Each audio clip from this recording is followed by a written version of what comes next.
Welcome to tonight's Infowars Nightly News broadcast. It is a leap year, Wednesday, February 29, 2012. I'm your host, Aaron Dykes. Let's take a look at the important stuff we have coming up tonight because there's something very special on this broadcast.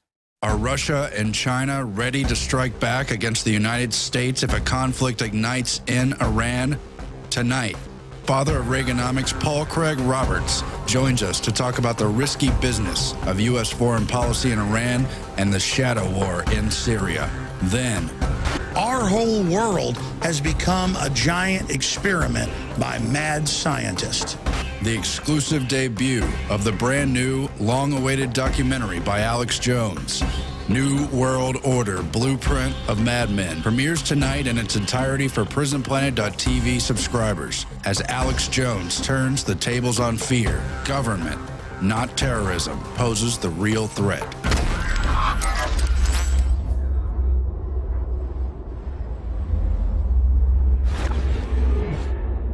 We turn now to the news, a series of stories about plenty of lies, lots of cover-ups, as well as the covert genocide going on in our world today.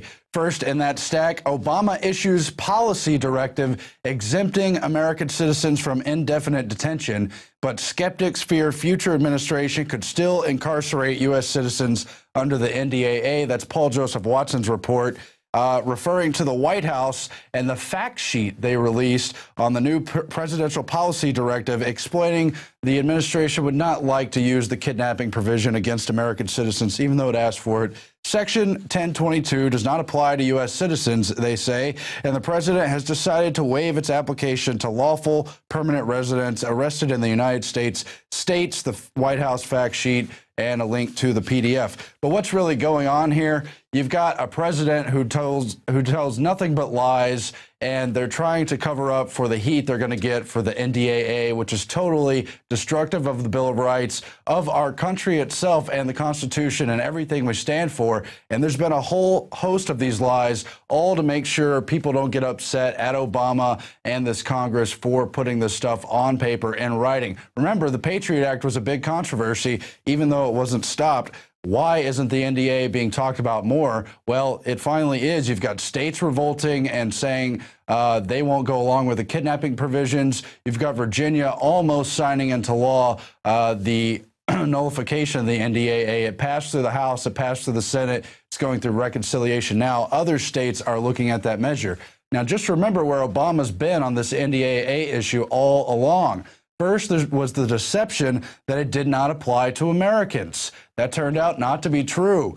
Then the president promised he wouldn't sign the legislation, told people that for weeks, for months. Then it turned out he was going to do a U-turn and kind of reluctantly agreed he was going to sign it. And the ACLU and the human rights groups and others blasted him for doing so.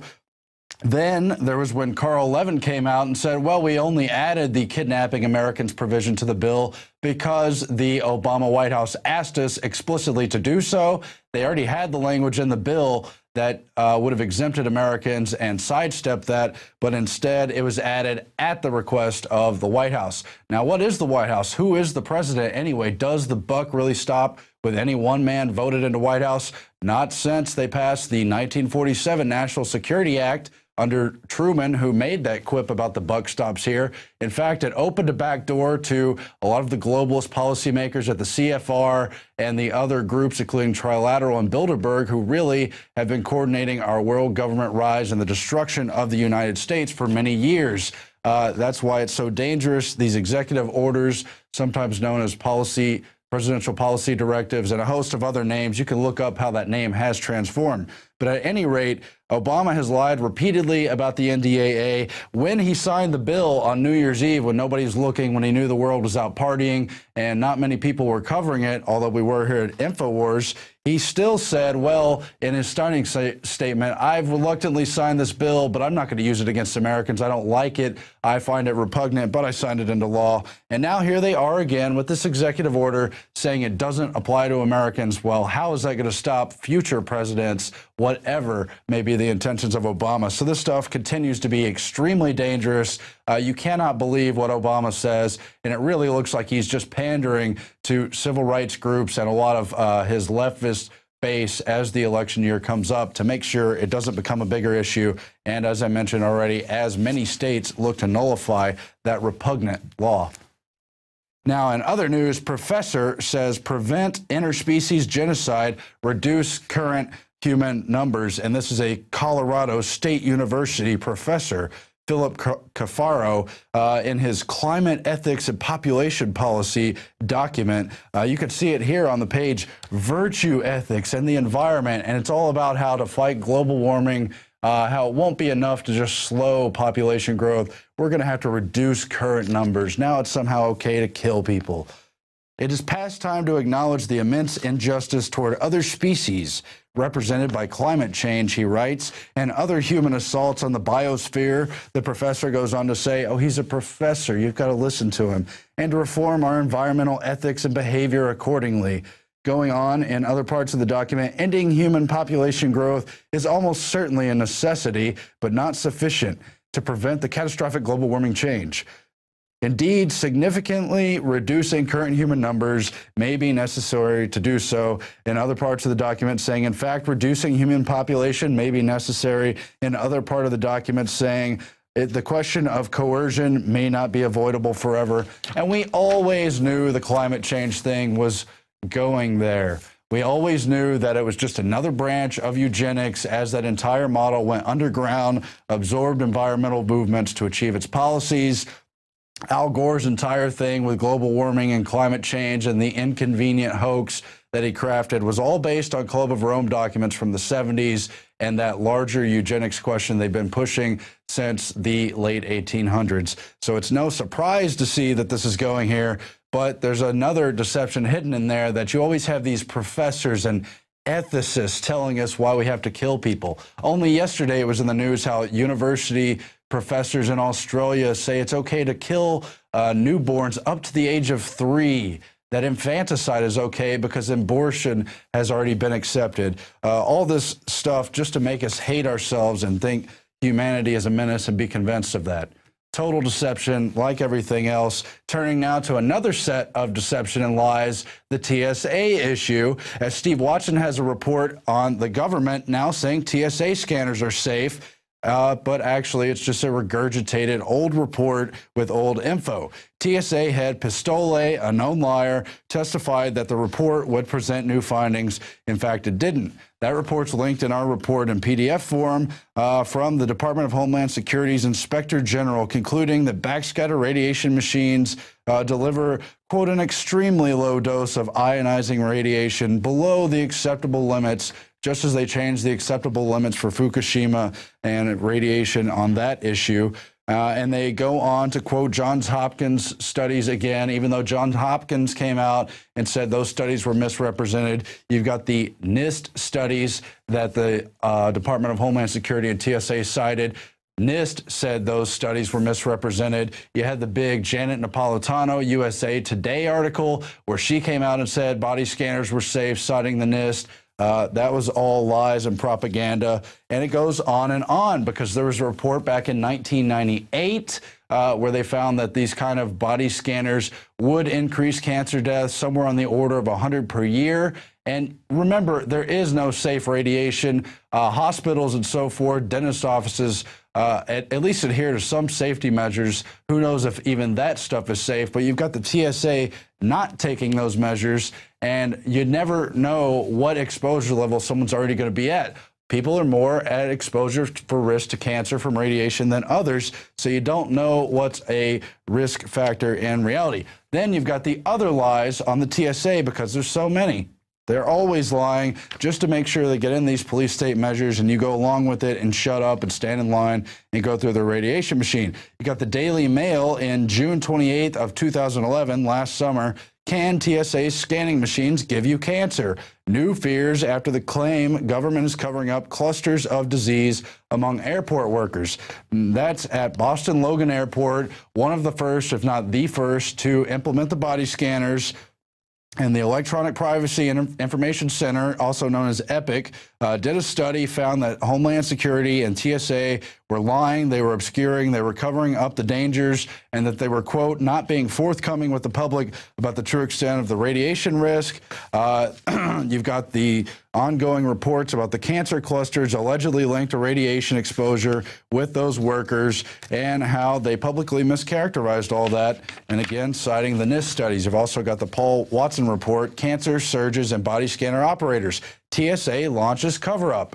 But, you know, I feel sorry for these TSA workers. I had to go through the airport over the weekend, going to Alex's event out in Orlando, and there's always some kind of little misadventure with them. This time when we came back through Austin Bergstrom, where, by the way, they just put in the body scanners, and we saw a little incident where they thought they found a suspicious bag, and they blocked hundreds of people from walking through the concourse for several minutes, got all freaked out. You saw a TSA lady running through the crowd, pushing people out of the way. Look out, I'm going to stop some big danger. Meanwhile, you're going to hear Paul Craig Roberts later talking about how all these so-called terrorist plots are admittedly FBI setups just to provoke fear in the public and to get their mandate for new powers. There is no real mass danger from terrorism. The statistics are very low of exposure to terrorism danger, deaths by terrorism. That's if you even believe the phony 9/11 events. I know our audience knows a lot better. But I feel sorry for these TSA workers who don't realize that it's that radiation body scanner and the other radiating machines that check the luggage that are actually posing the real danger. I see the TSA workers sitting maybe a foot away from the big sign on the backscatter and Rapiscan luggage scanning devices. It says danger, radiation, and there they are sitting all day looking at our luggage, breaking the 4th Amendment, violating the 10th Amendment, and really just trashing and trampling over the Constitution and Bill of Rights, laughing at anyone who doesn't want to go along with it. Well, who do you think is at risk? The people who sit there 8 hours a day. You don't think they have to go through those body scanners on a daily basis? You don't think that puts them at danger? Well, you see it in the reports on Boston. And it's just a shame what's going on, but I hope TSA workers will get out of that power mode of feeling that that uniform gives them something they can't get in the rest of life and realize they're hurting people, they're hurting themselves. Now, I'll stop rambling about it, but it's just such a joke about the terrorism threat. Wait till you see the documentary that Alex and I and the rest of the crew put together. All of our new graphics guys contributed to it. It's going to be great. It's coming up in just a few minutes. Now, turning to other news, the London Telegraph reports on the mystery virus that kills thousands of lambs. Thousands of lambs have been killed by a new virus threatening the survival of many British farms. It's also affecting the mainland in Europe. It's also affecting cattle. And so far, they've got 74 farms in the southern and eastern England hit by the mystery virus. The National Farmers Union has called it a potential catastrophe and warned farmers to be vigilant, saying this is a ticking time bomb. Alistair McIntosh of the NFU said, "We don't yet know the extent of the disease. We only will find out the damage when sheep and cows give birth. Then it's too late." So these are aborted fetuses. These are miscarriages. These are stillborns. These are heavily deformed animals that, although they're alive when they're born, can't survive because the arms and legs are twisted. And as they mentioned here, some farms on the mainland continent of Europe are losing up to half of their lambs, and farms in Britain are so far losing some 20%. But will they ever look at the real causes? Will they look at the supply chains, the factory farming, the government policies that perhaps make these kind of new mystery diseases possible? Of course, we don't know at this point, but this brings up directly a report that Jeffrey Smith, the premier GMO expert, brought up with Alex last week when they did an interview, not only talking about new confirmations and new evidence of how the extent to which GMOs are massively damaging the internal organs, the gut flora, and triggering sterility and infertility. You've also got the rise of a new super virus never before seen in science. They say it acts like a fungus. They don't know what it is. It can only be seen under an electron microscope, and yet it's getting into livestock and triggering abortions at a 24-hour time period. No other causes for it, and suddenly livestock are having miscarriages and all the other stuff we mentioned. Is there a connection? We don't know, but let's play that clip now from Jeffrey Smith because it's just bombshell. But I wanted to talk about a new way one that some of your listeners might be familiar with. There was a study, a series of analyses done on aborted fetal tissue of livestock where the farmer was beside himself. There was such high rate of abortions, spontaneous abortions. And on the aborted fetal tissue was a new organism only visible with an electron microscope. And they figured out where is this stuff coming from? So they did analysis of the feed.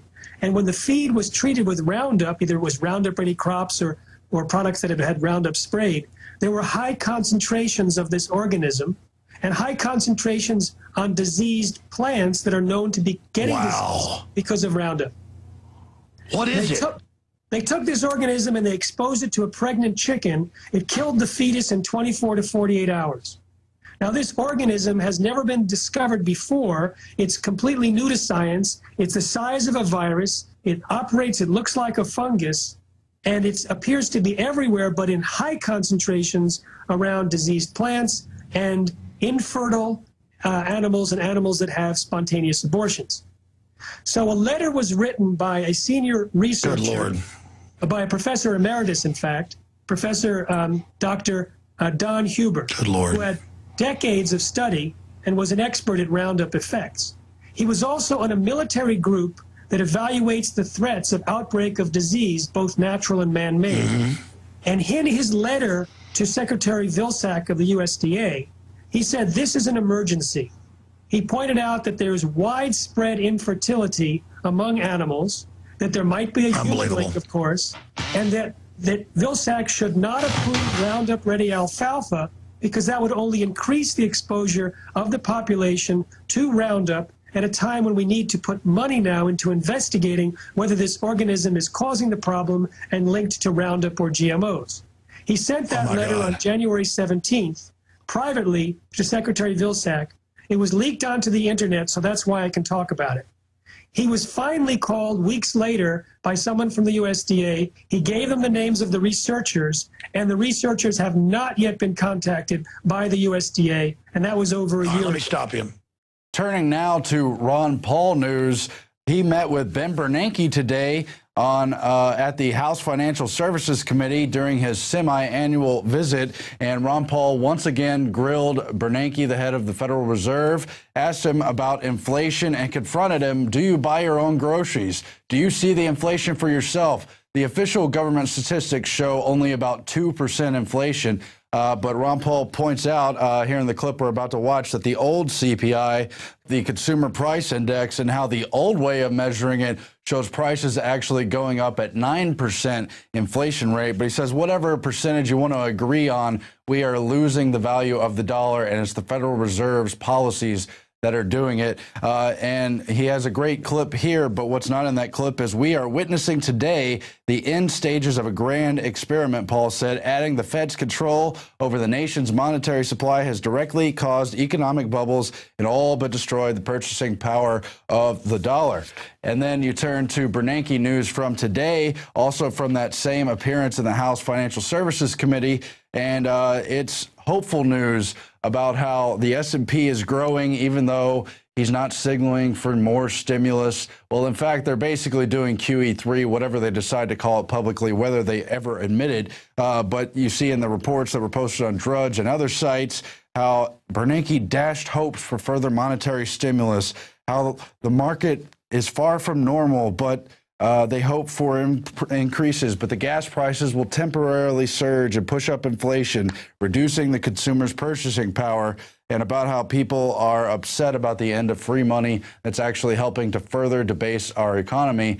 But of course, this is just Bernanke publicly saying he's not going to continue these subsidizing policies, allowing banks to park their money at the Federal Reserve, get interest on them without loaning the money to the actual real economy, to real people.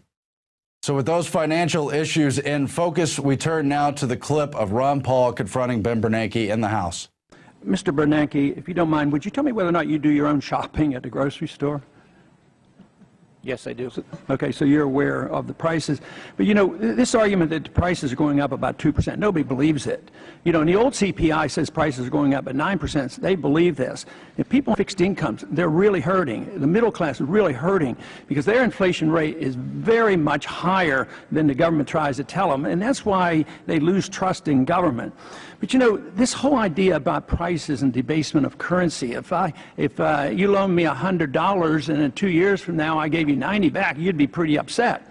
But we hand back money back that's worth 10 or 15 or 20% less, and nobody seems to be able to do anything about it. It's very upsetting. But it's theft. If I don't give you your full $100 back, if you loan me $100, I'm stealing $10 from you. So somebody's stealing wealth, and this is very upsetting. This ounce of silver back in 2006 would buy over 4 gallons of gasoline. Today it'll buy almost 11 gallons of gasoline. That's preservation of value, and that's what the market has always said should be money. Money comes into effect in a natural way, not in an edict, not by fiat, by governments declaring it is money. And with more on that, we turn now to former Assistant Secretary to the Treasury under Reagan, better known as the father of Reaganomics, Dr. Paul Craig Roberts. Thanks for joining us, sir. Pleased to be with you. And I know there's a lot going on. Economics issues, of course, always up front because they're always downplaying the inflation rate, but we continue to have total economic devastation. What's your outlook on that, sir? Well, there's no recovery. There can't be because the jobs are offshored. Consumers have no increase in their income to support a growth in consumer demand. They can't borrow anymore because they're too deeply in debt and the banks are too insolvent to lend. And so the economy is just dead in the water and will stay that way for some time. In fact, most likely later this year, it'll drop further. And so there's fresh reports today. It was linked on the Drudge Report. S&P 500 logs best start to the year since '91. Kind of a hopeful sounding headline. But in this and other coverage, they've definitely indicated that QE3 may finally be officially on the table. I know a lot of people who follow the issue have been saying it's pretty much been going on in a de facto sense anyway. And we were bringing up this issue as well. Well, it seems to me that it has to be going on in order for the Federal Reserve to keep the interest rates near zero. If they're not buying bonds, one would think that the rate would rise because the inflation is certainly there and all of the interest rates are negative at this time. So when you have a negative interest rate on a 30-year bond, it has to be fixed in some way. The Fed has to be fixing the price. So, you know, they will deny QE3. In fact, isn't that what Bernanke did today? Didn't he say no more stimulus? And so the gold market collapsed. Why does anyone believe him? And so gold did fall a pretty large number. I didn't see the exact numbers, but maybe they can pull them up on the screen. Well, it's around $90 right now. It fell 100, which is quite a big drop. And it seems like it's all, you know, once the money managers and the hedge funds got into gold investments, it changed the nature of the market. It's made it more volatile. It drives it up and it also drives it down. So apparently all the money managers and hedge funds sold their gold positions because apparently they believe Bernanke that he's going to leave the economy dead in the water and that we're going to go into an election dead in the water or maybe even with the second down leg of this depression coming into play. Yes, sir. And so turning to foreign policy issues, you've got the most recent column, Silencing the Critics. You bring up a lot of elements of the attack on the domestic extremists and the FBI's paranoia and all their cooked up cases. And of course, as we continue to march towards war in Syria and Iran and generally in that region, stoking Russia, there's a lot of important stuff going on with the Russian elections. And I guess the larger Washington-based color revolution movement and all their hidden behind the scenes shadow war activity. Yeah. That's a lot of stuff, but take us through what you think is most important, sir. Well, I think one of the most important things is that the United States, if it proceeds with the Syrian and particularly the Iranian attacks, it shows that it's prepared to be more and more unilateral, because it no longer has the cover of a UN resolution for the attack on Iran. That was vetoed by China and Russia. And it no longer has a coalition of the willing. It's got one British warship and one French warship. So it means that if they do go ahead with an attack on Iran, that Washington is prepared to be very unilateral and to risk a more direct confrontation with Russia and China. Now, the situation in Syria is they're going to attempt to do the same thing they did in Libya. And quite clearly, they're not interested in Syrian democracy, because Assad had the referendum, and the vast majority of the people who voted supported it. And and what they support is the rise of political parties and the prospect of a different party governing Syria than Assad's. And you would think that if Washington really liked democracy, they would get behind this, but no, they denounced it. they denounced it, and they are determined to overthrow Assad. And this also brings more risk of confrontation with Russia, because of the Russian naval base at Tartus. And the Russians quite clearly see that this is an effort on the part of the United States to evict them from the Mediterranean. So as Washington goes forward with these wars, they are risking more and more direct confrontation with nuclear armed powers, Russia and China, neither one of which we would be able to invade or occupy. Or if they can't occupy Baghdad or Fallujah, how are they going to occupy Beijing or Moscow? So it's becoming absurd. It must be hubris and arrogance running very strong in the veins of the Washington policymakers, and it puts us all at risk. Well, of course, they're interested in democracy the way a duck hunter is interested in using a decoy. But they've not only launched the whole Arab Spring movement and everything going on in the Middle East, but they're using that same democracy wedge to put pressure on Putin and Russia. Let's talk about that issue. Well, the Russian opposition is, of course, financed by the NGOs that get the money from the National Endowment for Democracy, which many people regard as a CIA front. And it was set up to destabilize America's enemies. So Putin is faced with a disloyal opposition. And the importance of the March elections is it could actually result in protests after the election that could be violent. Putin himself recently said that the Russian police have reason to believe that the opposition may actually kill some prominent person so that Putin can be blamed. And it caused massive unrest in Russia at a time when the United States might strike Syria or Iran. And the protests in Russia would kind of make it difficult for the Russian government to respond. So this is a risk.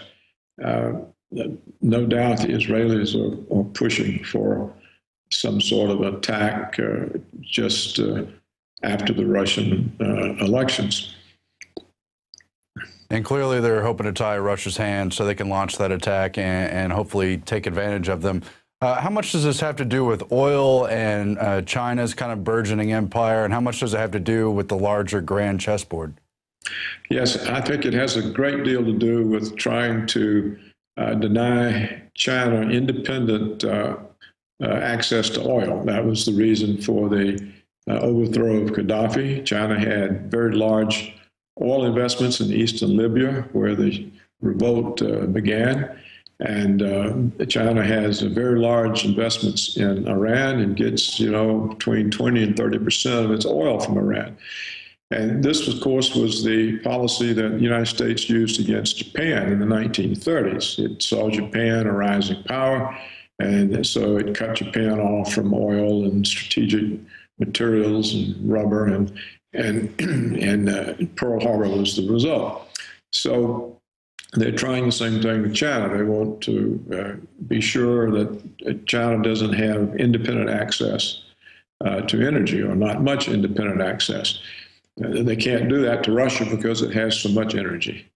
And I think the various pipelines that Russia and China will build to connect those two countries will certainly defeat Washington's plans, but they are directed at China's energy supply. Obviously, it's risky to overextend an empire. Obviously, we were never set up to be an empire, but I guess what gets me is whatever moves they calculate, they always rely on us being totally stupid. Like, we can never figure any of this out, and we're always supposed to fall for every false attack they set up. I mean, how do we deal with that? Well, but you see, most of the time they're right. Most people do fall for it. I would bet that if the average conservative American, the average Republican, was witnessing what I'm saying right now, they'd be screaming and yelling at me, a pinko, liberal commie, unpatriotic. You see, they think that if you don't support everything the government says, that you're anti-American. They don't understand, they haven't any concept of patriotism means supporting the Constitution, supporting the truth, trying to keep your country out of trouble, and trying to keep other people from being victimized by your country. That's what patriotism is, but they don't know that. If I was in a live audience saying this, I'd be probably stoned to death. That's just what Americans are like. They don't catch on. The real question is the rest of the world catching on? And that's what H.G. Wells says always happens to philosophers and thinkers, and they always get stoned to death. Anyway, what did you think of Obama's move to issue a presidential directive saying, yeah, we're not going to use the indefinite detention against Americans. I say so. Sure, the power may be on the books for future presidents, but states are starting to pass resolutions saying they won't go along with the NDAA. After all the deceptions on the NDAA issue, is he beginning to feel pressure? Is that why they put out this presidential directive? I don't know. I don't know. I don't know whether the American Civil Liberties Union would be able to find standing to bring a constitutional case. I think if a constitutional case was brought, even the Republican right-wing Supreme Court would have to rule that the National Defense Authorization Act is unconstitutional. And if they didn't, of course, it would probably sink the Republicans. But, I just don't think any of them can be believed. I wouldn't believe Obama. I mean, he's just maybe trying to cool down some heat. But look, 93 senators, I think it was 93, voted for it. I mean, I mean, 93% of the Senate voted to deep six the United States Constitution. And why? For what reason? I mean, where is the threat that requires this? I mean, where are you would think by now in the United States, after murdering huge numbers of Muslims, women, children, men, village elders, for over a decade, that there would be terrorists everywhere, that shopping centers throughout the country would be blowing up every day. Everything, with power stations, it would all be, the country would be in ruins, you'd think by now. Well, but nothing has happened. I guess it goes back to... There's not been a single terrorist event, and so the FBI has to go out and concoct them and make them up and find some poor, stupid guy and put him up to an FBI plot. And you're not just saying that. They've admitted dozens and dozens of these cases were total sting operations. Yeah, that's all they are. There's no real cases. And so what is the threat that required deep sixing the Constitution? The power of nightmares and what's under the bed. Senators run to vote for it. And why didn't this cause the people to revolt. And don't they understand the Constitution is what the country is? I mean, their country was repealed. and they just sit there like, duh, you know, oh, it'll never apply to us. It's only for terrorists. It's a shame. It'll apply to whoever the government wants to apply it to, because no evidence is required. We would never know if it was applied to terrorists because there's no evidence. You don't have to show anything.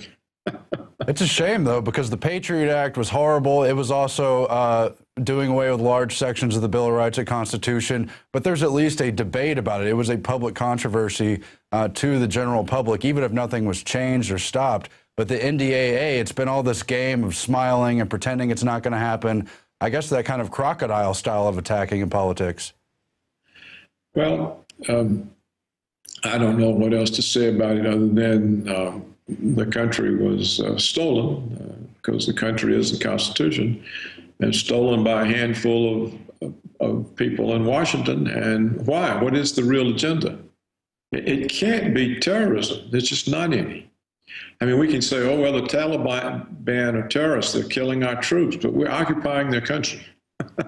So they're not terrorists. There's no acts of terrorism in the United States. So what is the reason for this? And we're premiering Alex's new documentary tonight on this program. Hopefully you'll have a chance to check it out later. But we show some of the statistics. Scientific American covered it. A lot of other statistics show things like bee stings or slipping in the shower kill more people than terrorism. It's just a total hoax. Ordinary life is more dangerous. Driving down the road is more dangerous. So many things. Right. That's exactly the case. Look, the war on terror is a hoax. I've said it before. There aren't any terrorists. It's a hoax. It was a hoax to destroy the Constitution and gain unlimited power. And it was a hoax to start these wars in the Middle East. There's no basis for it. There's no evidence of this terrorist stuff. And especially after they claimed they killed bin Laden. I mean, he was already dead for 10 years, but they killed him again. Yeah.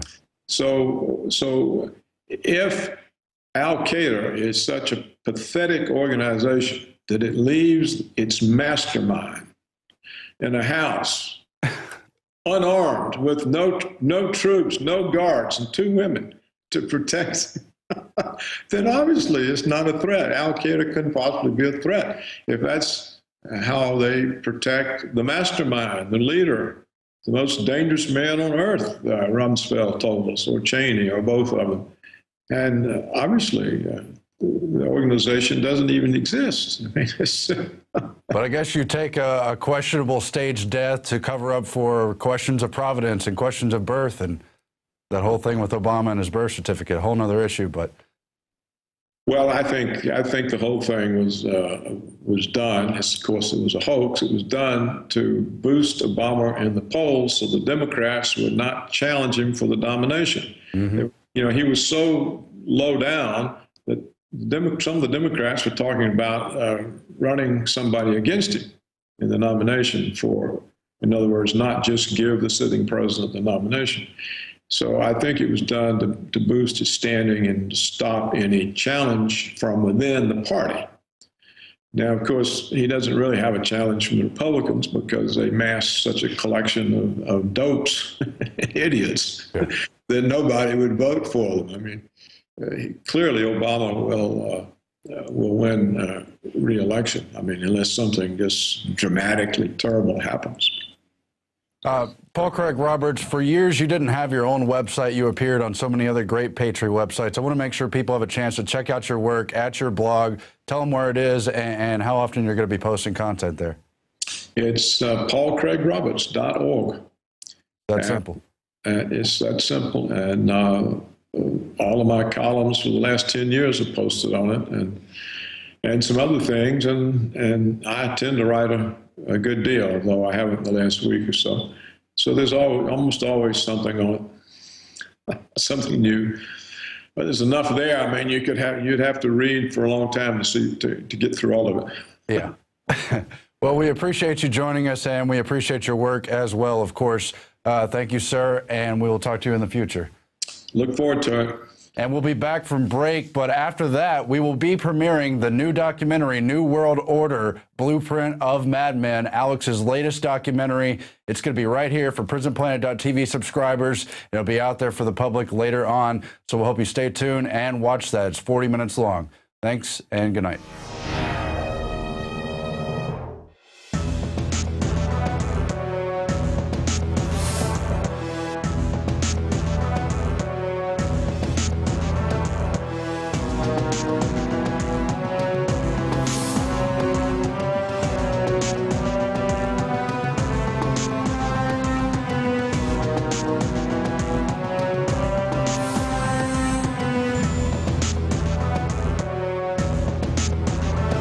Time to get out of the comfort zone because these people aren't playing games.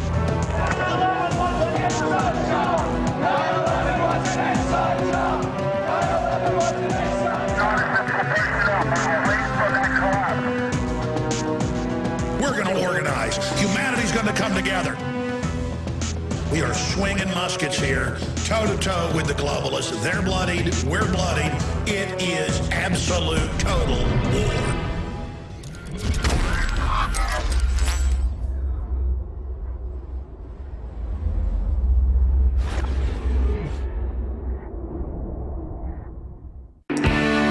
Signing these evil 1776 flags. Doesn't get any more out of control than that, ladies and gentlemen. It's pretty un-American what we're doing here at Infowars.com. I mean, not only are we promoting liberty, but we're selling 1776 flags. Now that is Al-Qaeda.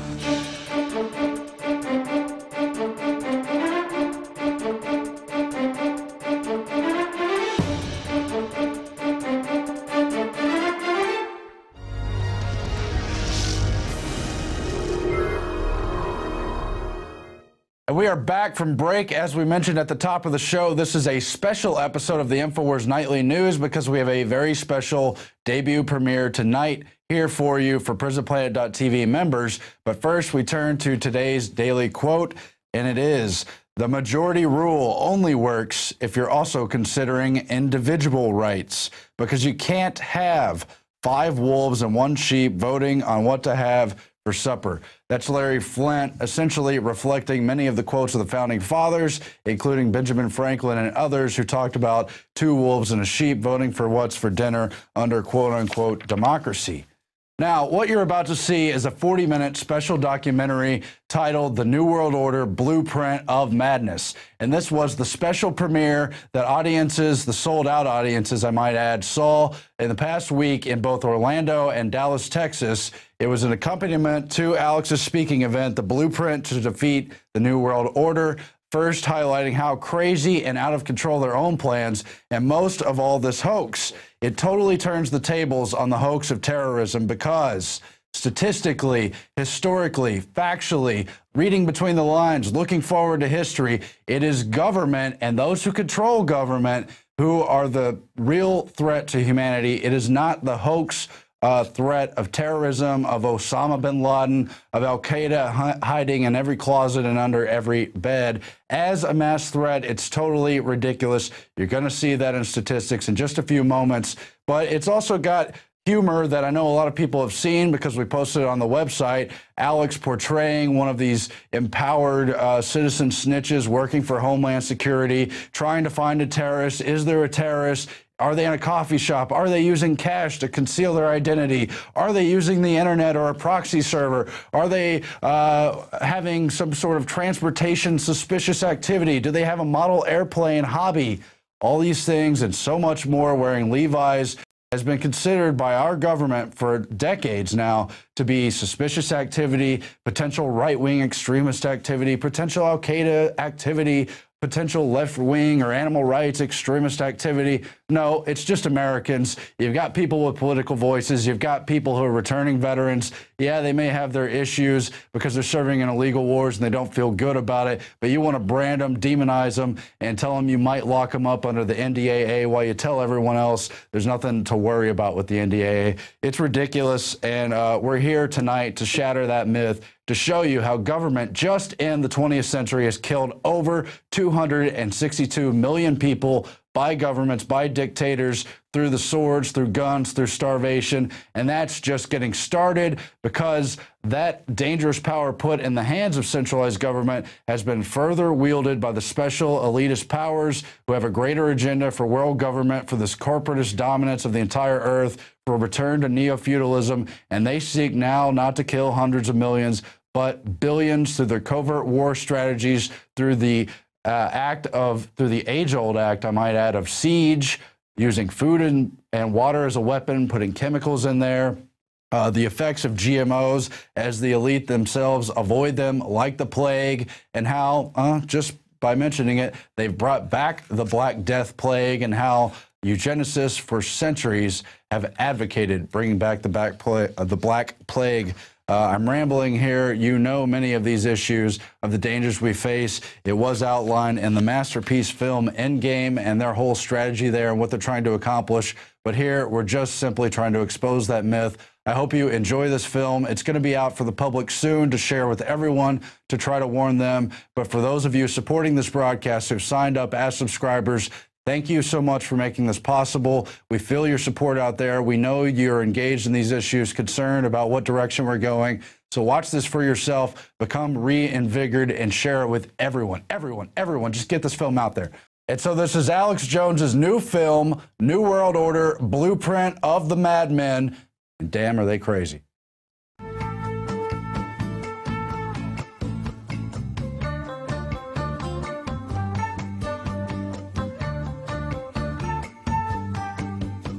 Even though I'm just a lowly person and aren't part of the greater supreme homeland, people in black uniforms that I look up to, I'm still part of the federal family that Janet talks about because I snoop for them. And that's what America's about. Total schizophrenic paranoia. Absolutely thinking the terrorists are hiding under every table. Just think, they all look normal, but you know any of them could be a terrorist.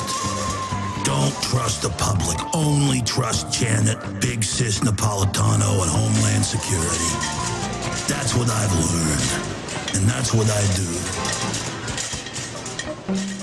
Yeah, it's in the Communities Against Terrorism alerts. They've put out hundreds of them. They say people wearing blue jeans are using cell phones of the terrorists.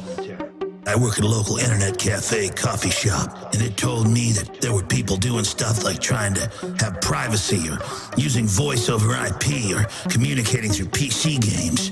Man, there's nothing these terrorists won't do. But the number one thing they said was they use cash or credit cards. That's a really scary part. There's a lot of them come in there, a lot of them using cash, and some of them even want to be anonymous and have privacy when they surf the web. Those are the ones you gotta watch. It makes me realize that most of the population are terrorists. There's so many people using cell phones. There's so many people who've got screen blockers so I can't read what they're saying. There's even more using cash. The terrorists are everywhere. Hold yourself together. You can do it though. You can do it for America. Do it for Janet. Finally, my life means something. I'm with the FBI now. Trust no one but Janet Dung Beetle Napolitano. No one but her. You've always wanted to be part of an elite team. You got responsibilities now. Now get out there and start spying.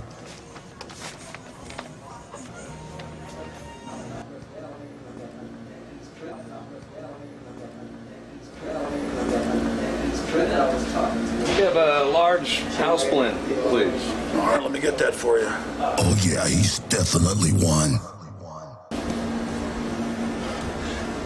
Listen, why are you paying cash? Yeah, you all right now? I got to ask you this. It's just a matter of national security. I'm an important person now. Is there a reason you're paying with cash? It's only a couple dollars. I just usually pay cash when it's, you know, not very much money. Yeah. Why? I mean, I don't understand how that's any of your business. But I mean, privacy is not what America's about. I mean, I've got to report you to Homeland Security. Are you on meds?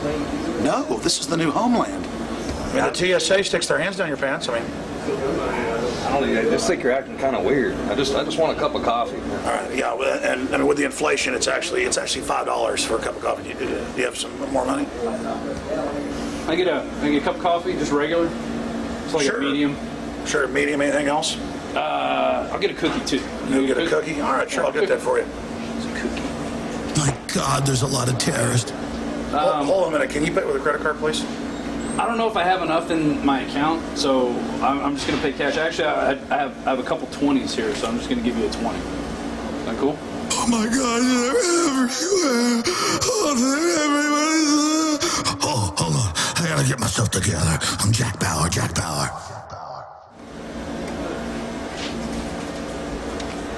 Can you get my change? Can I have that? Thanks. You cool? You're being watched. The Homeland's keeping you safe. Okay. By who? Just get out of here. You're lucky. You know, it's a pretty big boost to my ego to realize I'm a good guy because I spy on everybody.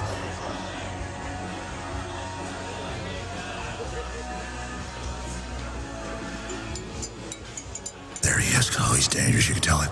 I just act like I'm sneaking up on him. All right. Oh no, it's true. He's looking at Infowars. In fact, it says in the report that they visit extremist or radical sites. I gotta track him. I gotta do what they told me. Dun dun dun dun dun dun dun dun. I can almost hear it now. Dun dun dun dun dun. Oh my gosh, I'm secret agent. Dun dun dun dun dun dun.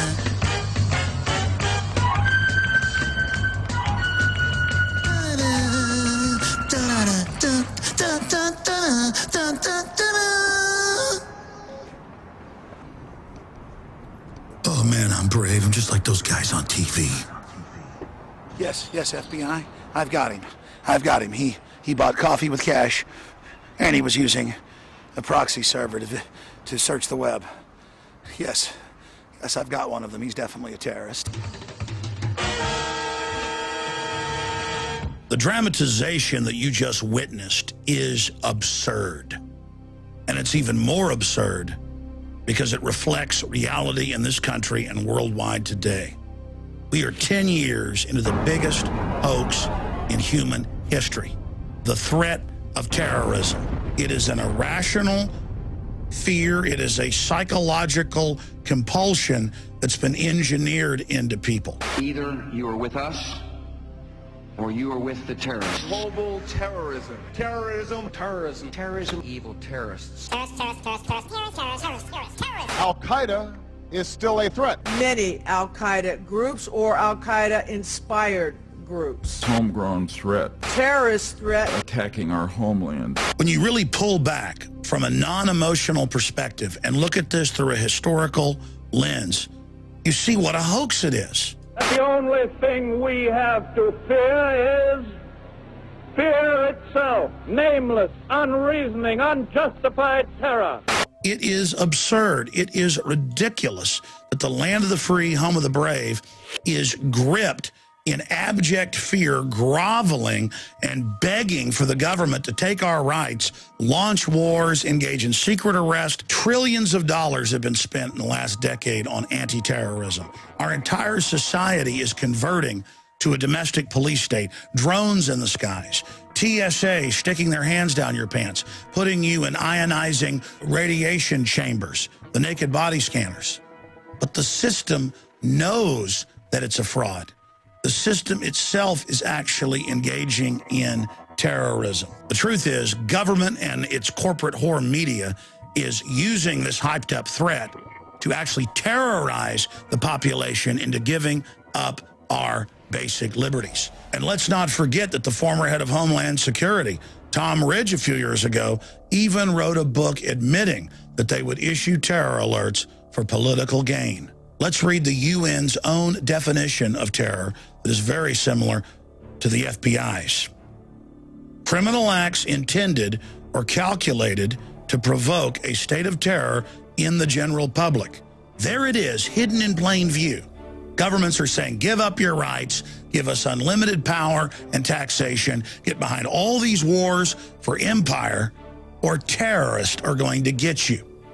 That itself is the very definition of terrorism. Now, I'm going to go through some of these statistics. You've got a better chance of dying from a honeybee sting or falling down in your shower than you do of being killed by a terrorist. You have a much better chance of dying water skiing or swimming in your pool or slipping in your bathtub or a deer jumping out in front of you and having a car wreck and dying than you do from terrorists. The numbers are all there. Even Scientific American a few years ago did a big breakdown on this. Let's just look at the numbers. You've got a 1 in 540 chance each and every year of developing fatal cancer.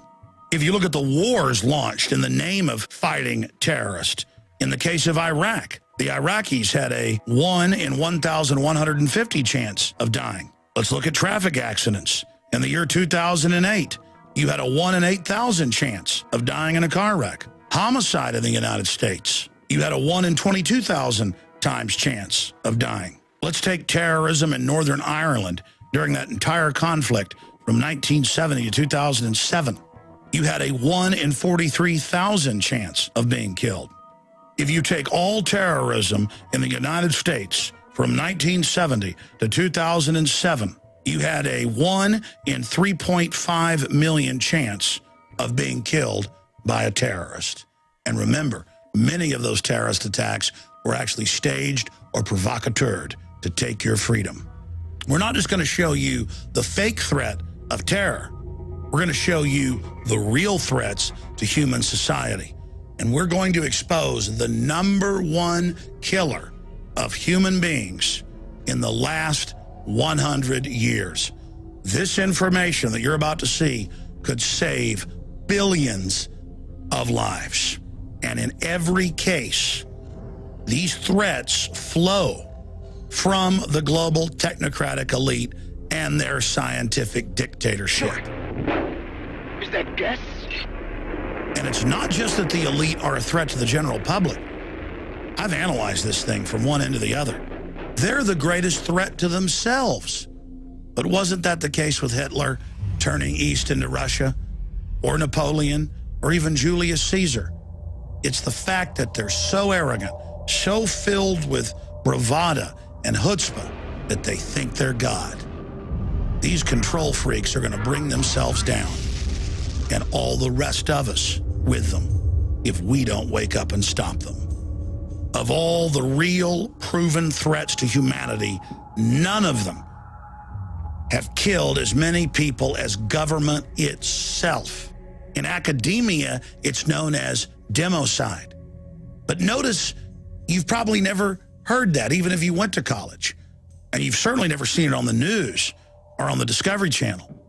Oh no, they're too busy telling you about sharks. They're going to get you any minute with Shark Week and Bin Laden, and we got to stick our hands down your pants.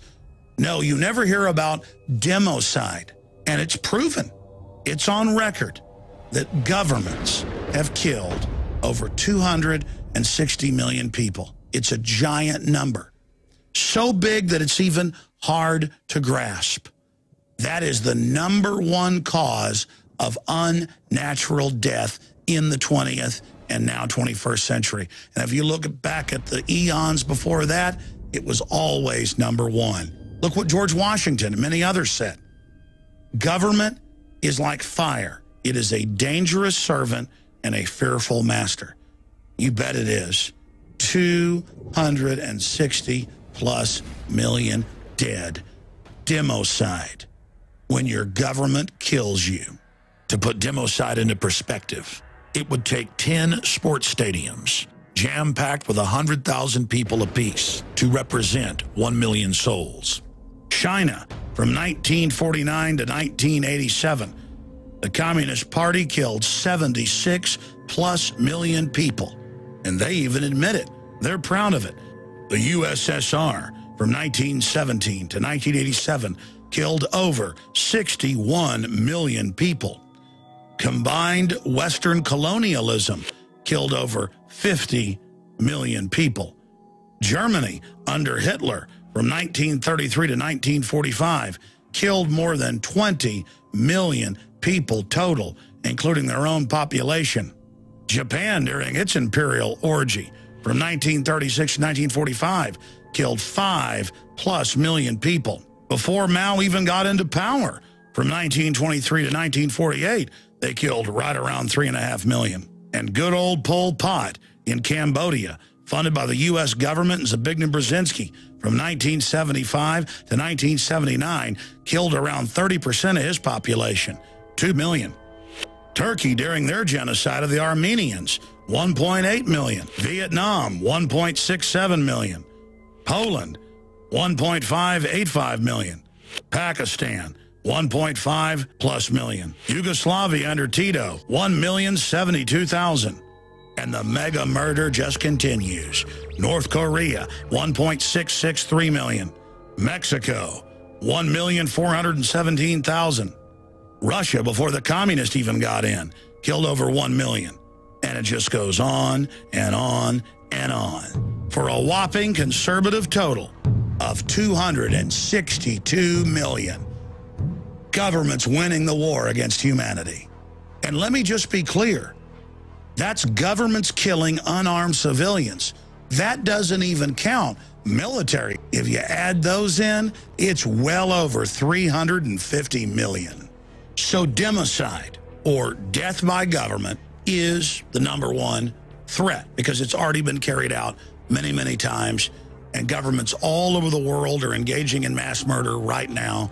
And our own government, under the National Defense Authorization Act, is openly stating that they will kill U.S. citizens, secretly arrest U.S. citizens, and have us disappear into secret prisons and black holes. So the gauntlet has been thrown down in front of us. You've seen how governments have overtly killed their populations by the sword, by the gun, by starvation. But what about covert forms of genocide? We're now going to look at that area. And then I'll get into the mad scientist activity of the global rulers who are trying to basically become God. Throughout history, there have been two major movements. Those that are promoting and pushing for human liberty and for empowering humanity, and those that seek to dominate and control it. Now, a pseudoscience developed around 1850 in the United Kingdom called eugenics. And the spinoff of that, of course, was the Nazis and their race purification program. But eugenics was funded by the British royal family and was basically just a regurgitation of what royalty had already believed for thousands of years, that they were divine, that they had a divine right of kings, and that they had a right to enslave, dominate, and kill populations. Now, as liberty grew worldwide, governments began to develop covert means to control populations and to exterminate them. And that's what many famous eugenicists, including Nobel Prize winners, have written about and talked about, like Bertrand Russell. Diet, injections, and injunctions will combine from a very early age to produce the sort of character and the sort of beliefs that the authorities consider desirable. And any serious criticism of the powers that be will become psychologically impossible. Bertrand Russell. You can go back to the 1920s and 30s, and they obsess on putting chemicals in our food, in our water, to make us less aggressive, more docile, to dumb us down so we will submit. What's so frustrating about these covert programs at population reduction is that they're not really covert. Sure, it's not on the nightly news, but it's all hidden in plain view. You know about the experimentation on black men, injecting them with syphilis, and Tuskegee experiment, and plague bomb test off the coast of Scotland, and all of England being sprayed with biologicals.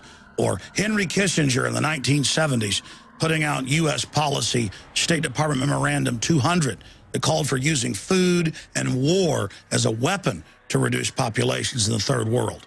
It is so diabolical. This corporatist world government is built and based on reducing population. And it's in the British Population Commission documents of 1949. White House science czar John P. Holdren wrote in the 1970s that they should develop covert chemicals in the water to reduce fertility and the population. It's amazing. They admit that they're establishing a global corporate government to carry out genocide covertly through vaccines, through sodium fluoride, through sterilants like bisphenol A, aspartame. The list goes on and on. It is all meant to poison and debilitate and reduce our fertility. That's why cancer rates have skyrocketed. That's why the United States has the highest rate of cancer, diabetes, neurological disorders. It's all being beta tested here. World government is being established as a straitjacket on the planet so the globalists can carry out genocide. And it's not fair to call them Nazis. The Nazis just moved too quickly and were exposed. It's not fair to call them Nazis because they're worse than Nazis. They are the progenitors of the Nazi idea, but they're patient, they're calm, they pose as philanthropists, but they can't control themselves sometimes. That's why Bill Gates, whose father was the head of Planned Parenthood and a known eugenicist, has admitted he wants to reduce population. And that's what his foundation is really all about. He's bragged about get rid of a grandma and hire 10 teachers. Is spending $1 million on that last 3 months of life for that patient, would it be better not to lay off those 10 teachers and to make that trade-off in medical costs? But that's called the death panel, and you're not supposed to have that discussion. He's come out and said, give people vaccines to reduce population. So you've got a thing on the left, CO2, that you want to get to zero. Probably one of these numbers is going to have to get pretty near to zero.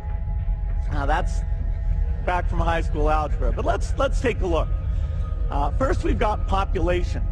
Now, if we do a really great job on new vaccines, healthcare, reproductive health services, we could lower that by perhaps 10 or 15%. It is so incredibly disgusting.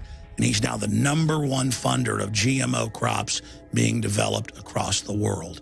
And in every study that's been done of GMO crops across the board, they massively reduce fertility in the first generation of rats and guinea pigs and other rodents like rabbits.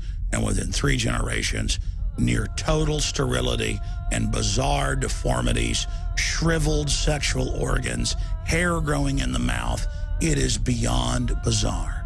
Those that ate the genetically engineered soy, they didn't actually show the problems in the first generation. The second generation was slower growth, slower onset for maturity, but by the third generation, that's when the boom hit. And that was when nearly all of the adults had lost the ability to have babies. And then we look at Monsanto, that Bill Gates is the major owner of, the same folks that gave us Agent Orange and you name it. And we learn that in their own cafeteria, in their own restaurants and cantinas, there is no GMO. And then we learn Bill Gates and the Rockefeller Foundation are building underground seed vaults of uninfected non-GMO seeds all over the world at the Arctic Circle and other areas. They are obsessed with giant farms that produce all the food they eat. The cattle are only fed organics. That is then shipped around the world, no matter where they go. Their own private chefs prepare their food. But it gets worse. Monsanto, who's gotten their people in all the regulatory positions, is coming out with new federal regs that you can't even be told when you're being fed GMO that's designed to sterilize you and basically give you organ failure and cancer. So they won't eat it in their own Monsanto restaurants at their facilities. And Bill Gates won't eat it. And the Queen of England, who's a known eugenicist, won't eat it. And Prince Philip, who says he wants 80% of you dead, he won't eat it. If I were reincarnated, I would wish to be returned to this earth as a killer virus to lower human population levels. Prince Philip. The Queen of England is obsessed with organic raw milk. But in the United States and Canada and England, they're persecuting Amish and others that are producing it and selling it to their neighbors. And the communist Chinese leadership, who publicly signed on to a eugenics program with the globalists to reduce their population in exchange for development, their inner party chiefs are obsessed on record with nothing but pure organic food while they force GMO on their population.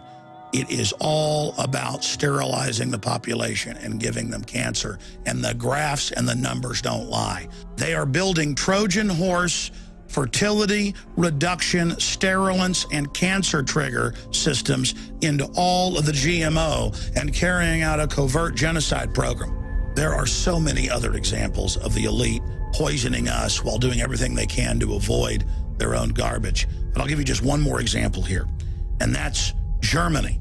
And of course, this is going on all over the world. It came out a few years ago that the German government and the top military brass were refusing to take the H1N1 shot. So Big Pharma produced a, quote, clean or safe vaccine for them. And of course, it did come out that the H1N1 vaccines did have other RNA added to it and other viruses, and basically was just a Trojan horse for population reduction. And there have now been many other vaccine trials that have come out where they're actually killing homeless people in the test and even newborn children. I saw reports a decade ago where the CDC had a secret meeting and Congress demanded the documents. That's why we now have them. And the leadership of the CDC was saying, tell your families don't take the vaccines. It's causing brain damage, but don't tell the public. They learned when Hitler had guys in black uniforms out there shooting people in pits, that was a little too obvious. Now they just soft kill you. And then you go to one of these big Rockefeller-controlled hospitals and they suck all your savings out of you. And the globalists have even told us, diet, injections, and injunctions will bring us under the heel of the globalist. Our species is incredible. We're dynamic creatures that created space travel and classical music and literature and poetry and film. And these globalist psycho dirtbags now control the media and teach us how bad children are, how pathetic we are, how we're scum, how we have no heroes, how there's no good guys. So we'll just roll over and give the world to them. It's truly disgusting. The ultimate power trip by Ted Turner, Bill Gates, David Rockefeller, people like George Soros, Oprah Winfrey, meeting in secret in New York to talk about ways to forcibly reduce population.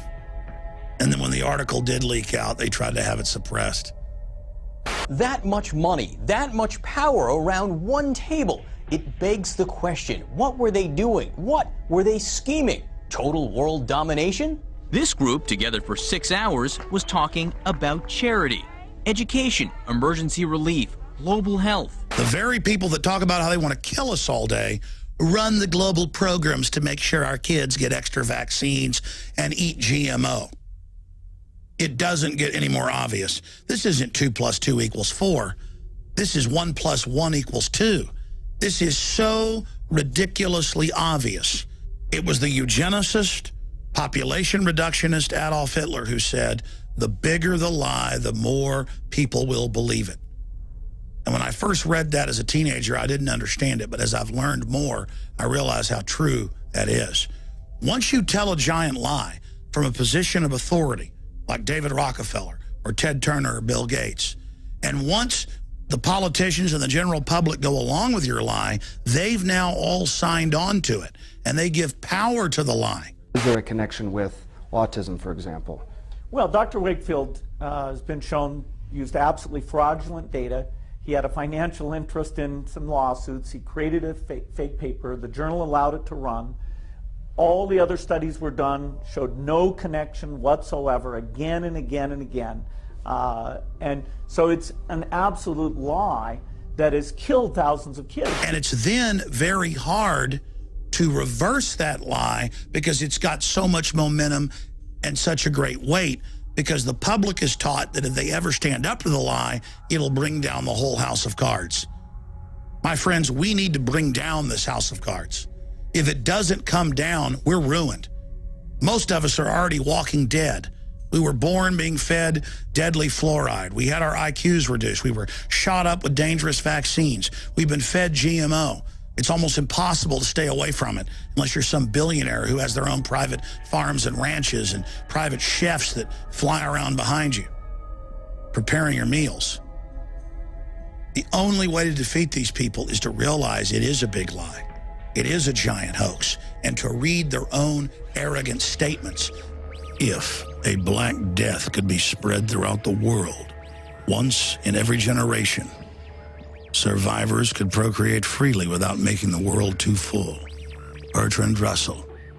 Talk about sick control freaks who hate humanity so much that they spend their every waking minute trying to think of ways to set up a global government so they can exterminate us and our families. My God. And their plan is so horrific, they think we're too weak-minded to face what they've admittedly been caught doing and to resist them. Are you pathetic scum that deserves to die? Are you going to prove them right? It's up to you. The globalists have been so arrogant that they've not even hidden any of their designs. They think that it's so horrific that we'll just let them get away with what they're doing.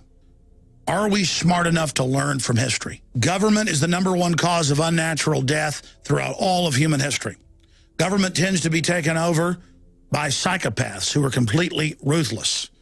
Good people tend to stand down and let the psychopaths do whatever they want to them simply because they are the authorities.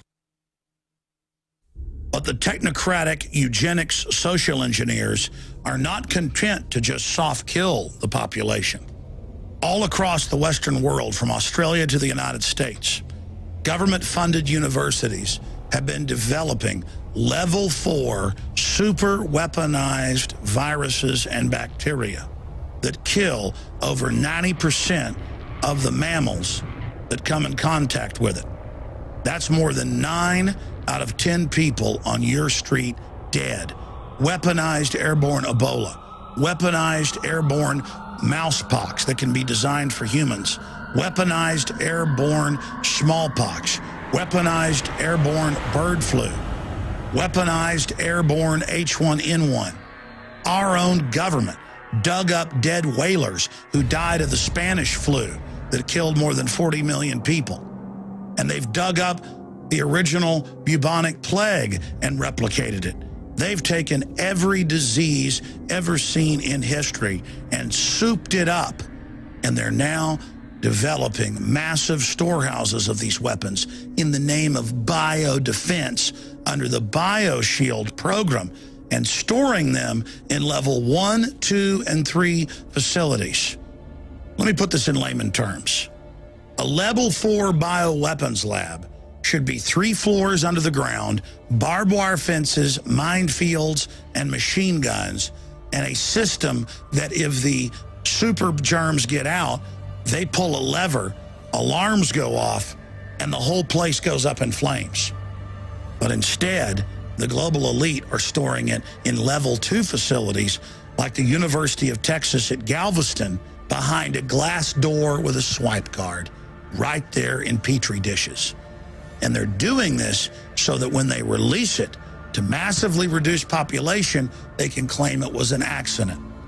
This is one of the biggest threats we face, is the fact that these eugenicists that run our governments have produced literally hundreds of super weapons and are just waiting until they've got their police state grid in place to release them.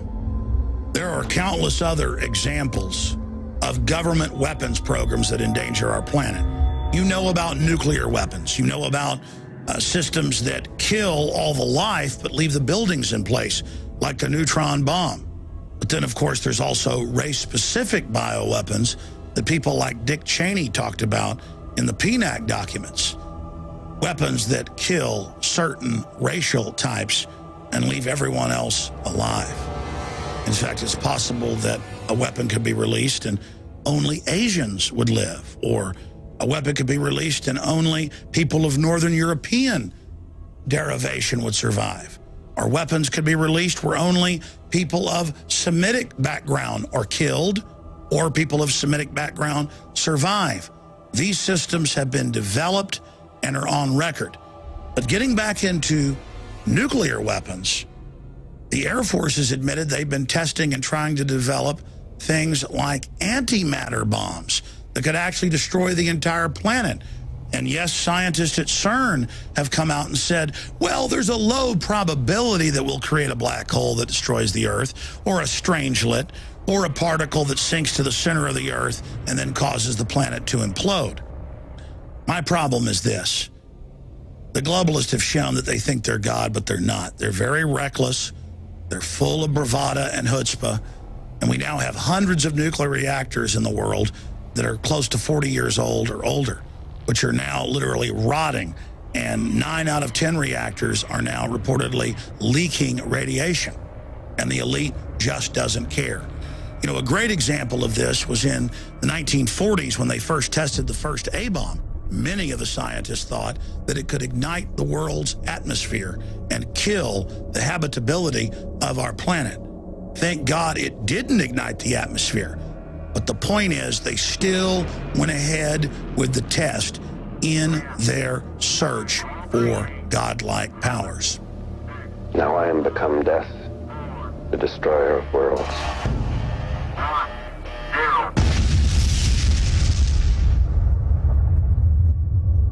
And in their own words said, we have become Shiva, the destroyer. We have become Kali, the god of death. We are going to take on these powers even if it destroys us. A few decades later, the United States had tested more than 100 high-power hydrogen bombs in the upper atmosphere and in the Van Allen radiation belt. The Air Force wanted to see if they could blow up the atmosphere. Again, they tell us all day give up our liberties because somebody might detonate a car bomb, but meanwhile, they're firing hydrogen nuclear weapons into the upper atmosphere in an attempt, in their own words, to blow a hole in the atmosphere. I interviewed years ago the director of HAARP, and he admitted that they're able to ignite the atmosphere with this system. Our whole world has become a giant experiment by mad scientists. This presentation is only a small part of the evidence. Unfortunately, the facts are incontrovertible. We have a group of mad scientists who believe that they are supermen in a race separate from general humanity playing God. One reason the globalists are so arrogant is that they've got advanced technology. They've been suppressing what's been doled out to the public, so they think they can control all of these systems. None of this is new. If you go back to every ancient civilization, the elites believed that they were God and the general population was scum. And the longer a dynasty went, the more decadent and crazy it got. The more the elites began to believe that they were infallible and God. And it's this same incredible hubris that is endangering our civilization today. You have all these elite families interbreeding with their aggressive genes, their psychopathic genes, their sociopathic genes. And then philosophers and scientists come along, like Thomas Malthus 200 and something years ago in England, and says, oh, let's bring back the plague. Let's give people diseases. Let's reduce population. And then you see every other major British scientist, and then German, Russian, U.S. scientist since then who's into eugenics saying Malthus was right. Let's promote the plague. Let's kill the general public. And then you've got these inbred elites who are into all this stuff going, absolutely, let's do it. And then you find out they're putting stuff in our vaccines, our food, our water. They're engineering Trojan horse genetic traits into food that are causing organ failure and sterility. And you realize that a bunch of crazy psychos are in control. But I'll tell you what's even crazier. These psychopaths aren't even in control. They are so arrogant and think they're so invincible that they've got thousands of laboratories splicing every plant an animal you can imagine. Monkeys that have got 5 or 6 other species. Fish that have got insects in them. You name it. It's just pell-mell, helter-skelter, pedal to the metal, wild. If we don't turn this around, we face a nightmare scenario. The globalists are already trying to start World War III right now. They're funding tens of billions of dollars for 30,000 drones in the skies over America. They've got neighborhood watch groups now spying on their neighbors for their political speech. It's getting more and more Twilight Zone by the minute. Let's rediscover the Bill of Rights and Constitution. Let's rediscover common sense, basic liberty. Let's protect individual rights.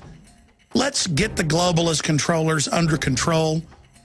Let's point out that they're a bunch of lunatics. Let's stop buying into their whole Madison Avenue, Wall Street, Hollywood false reality. Let's rise above their control paradigm and really see it for what it is and call it out. You can't fight this system from within anymore. You've got to realize this house of cards is already coming down. And the only way to save our civilization, our species, our society, is to face just how dire our straits are. All I want is for our species to continue. All I want is prosperity for our progeny, our great-great-grandchildren, to be able to live in peace and explore space and be successful and look back on the trials and tribulations we went through as an example for the trials and tribulations they're going to face. I mean, the level of corruption and flat-out demonic evil that we're putting up with is just ridiculous. We're at the crossroads, my friends. Our future, our destiny, our very existence is up to you.